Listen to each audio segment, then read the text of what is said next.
吃遍了山珍海味，还是家乡的味道和胃口。车祸发生后，我的旅途几乎宣告结束，因为有一大堆东西需要搬运，还有2只狗狗需要有人照顾。就在我一筹莫展的时候，一位大哥将他的车借给了我，生活就这样迎来了转机。带着行囊，我也踏上了春节的返乡之旅。风里雨里，我在村口等你。Hello， 大家好，我是简小白。我现在呢已经回到我贵州老家了。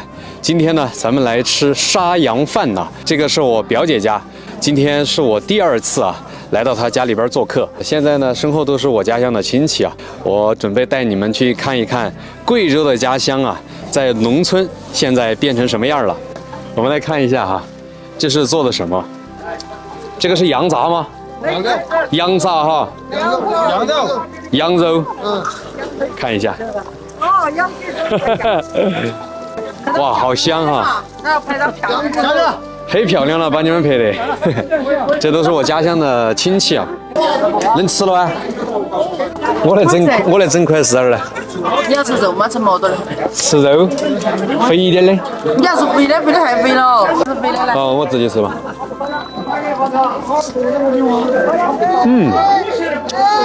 好香。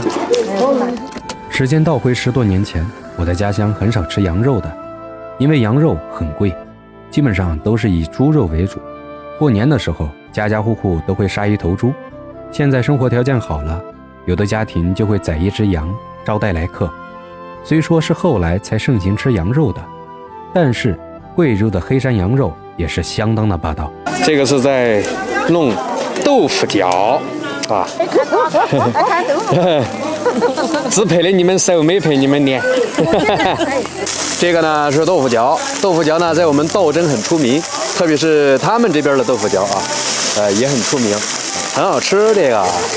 这个是用来炒着吃，放汤里面都很香的。咱们来炒一下啊！我有很久没吃过这个了。出门走在外边，基本上就吃不到家乡的吃的啊。你们见过像这样的豆腐角吗？这个呢是榛子饭，就是用木桶蒸嘛啊。这个蒸的这个饭呢，在农村啊，咱们都见过，但是呢，很多朋友没吃过哈。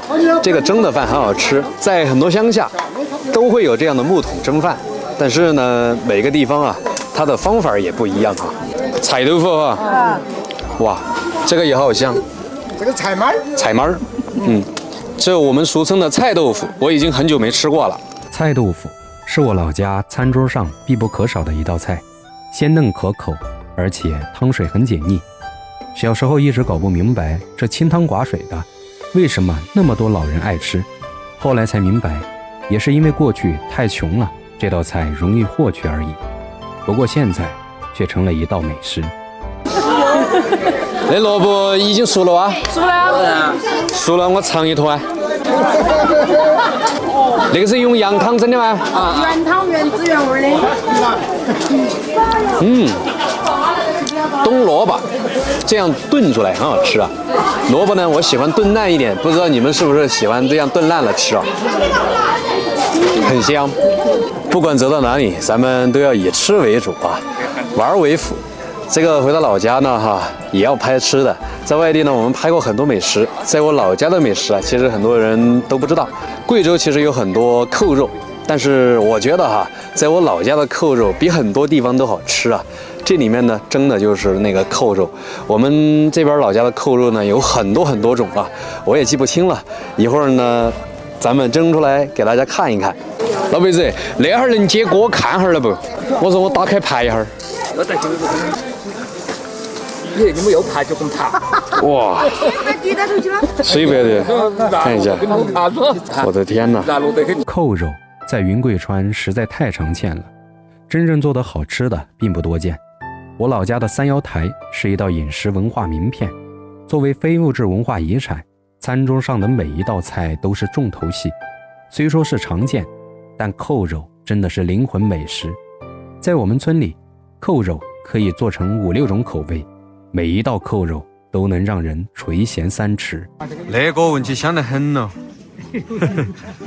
你还没起都香哦。对啊，闻都闻得起了那个香味。啥呢？几头羊哦？一头啊130斤。 ，130斤的羊。啊，其实我已经很久没有到我表姐家了。她是很多年前嫁了之后，当年我来的那张照片，我还和我姐姐合影，我穿的像个非主流一样啊，那张照片很搞笑啊。表姐从我们村嫁出去的那一年，我还留着长长的头发。这一晃10多年过去了，她嫁出去的那一年，我作为送亲客来过这里。今天是我第2次来到这儿，一切都别来无恙。以前我跟你们说，他们是打那个长牌啊，我不知道你们那边见过长牌没有？就是里面有那个《水浒传》108将啊，就是打那个玩意儿。现在呢都是打这个扑克牌啊，我觉得这个没特色啊。对嘞。其实回到家里面，这样拍摄啊，我的亲人他们很不自在。为啥呢？平时像我们这边吧，很少会有这样的拍摄。他们呢，要是知道我有这么多关注，他们会更加的放不开。本来我是说想好好的拍一拍自己的亲人，让他们讲讲话之类的，但是还是算了，放不开手脚。他们实话讲，虽然我是咱村拥有100万粉丝的博主，但让我在亲人面前举着相机拍摄，比我在舞台上演讲更加举手无措。这个视频呢，主要是带你们看一看咱们贵州乡下农村变成什么样了啊！其实呢，在很多人的印象当中啊，咱们贵州的乡村还是很贫穷，但实际上呢，很多地方啊，家家户户呢都是进行了改建。现在的乡村呢，和我们以往的印象里面的面貌完全变了一个样啊！我们来看看里面有什么好吃的。这里在弄凉拌呢。凉拌啊？你给他拍视频。拍视频啊，他晓得啊。啊，折耳根凉拌哈。折耳根凉拌豆腐干儿。豆腐干儿，还有这个是绿豆芽儿哈。凉拌。我喜欢绿豆芽儿，绿豆芽儿炒来吃也好吃。但是我们那边很少有人炒绿豆芽儿吃哈。这个炸耳根，炸耳根。啊，这个是我们的辣椒啊，胡辣椒啊，就这样的。我们去过很多地方啊，很多地方的这个辣椒啊，没有我们贵州的香，你们知道吗？在贵州吃过辣椒的人呐，去外地再吃辣椒，真的吃不出香味儿啊。这个就是客厅啊，客厅呢现在也已经弄得很好了，是不是很舒服？我们往这边走，这个就只有1层啊，上边呢是这个瓦片，还是以前的那种结构的，下边呢就是这种新式的建筑啊，这就是睡觉的地方。咱们把灯开一下啊，关灯。这边呢也是睡觉的地方啊，窗外也是老房子，这个房子呢叫烤房。里面可以熏腊肉啊，烘房放柴火啊，等等这些啊，放杂物的地方。熏腊肉我们以前就是用这样的房子来熏的。有人说回到农村以后啊，洗漱非常不方便。我跟你们说一下，这个是厕所，厕所也做得很好，对吧？现在回家呢，就是冬天很冷嘛，这边是零下3度，现在是。现在就完全不用担心了，家家户户都弄得很好。去别人家里面做客呀，借宿啊。咱们都不用担心洗漱的问题。我们看一下这边啊，这个房子呢是以前的老房子的结构啊，但是这边呢是完全已经改过了，建得很好。我现在呢带你们去以前的老房子的这个结构里面看一下。我经常在外面拍农村，然后呢很少回到自己的家乡像这样拍过啊。这个就是我们以前的老屋子。打断一下，这里并不是我家中，而是表姐嫁过来的村子，和我们村相隔了一座大山，距离重庆相当近。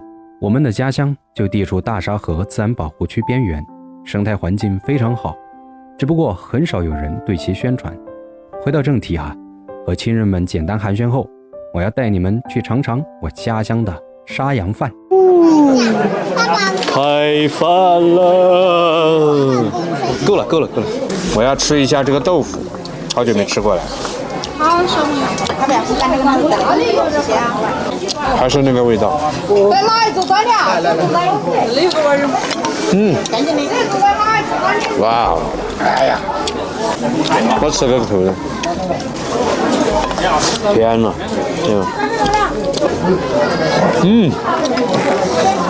我觉得那个肉啊，真的吊打外面的扣肉，太香了，真的。腊肉啊，真的好香，这个腊肉。这是粉蒸排骨，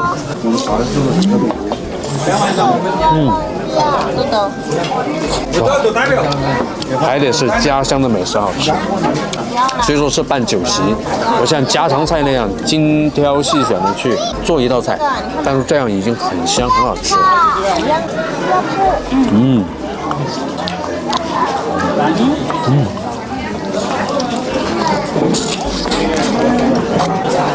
冬天喝羊汤啊！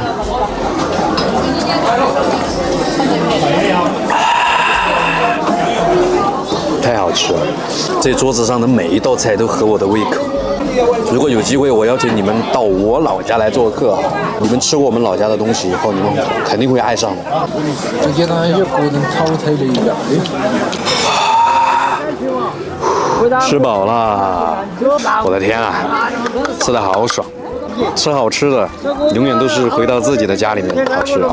当然，我们去的很多地方都特别的好吃那些美食，但是呢，永远觉得自己家里面的吃的合你胃口，这就是所谓的一方水土养一方人，就是这么来的。不管去过多繁华的城市，见过多美的景，还是觉得家乡美；不管吃过多少山珍海味，还是觉得家乡的味道和胃口。在表姐家吃过晚饭后，我也要回到村里，带你们看看咱村里的美食。我是简小白，怀着一颗炽热的心，奔赴远方的星辰与大海。美好的故事，永远在下一片乡土里。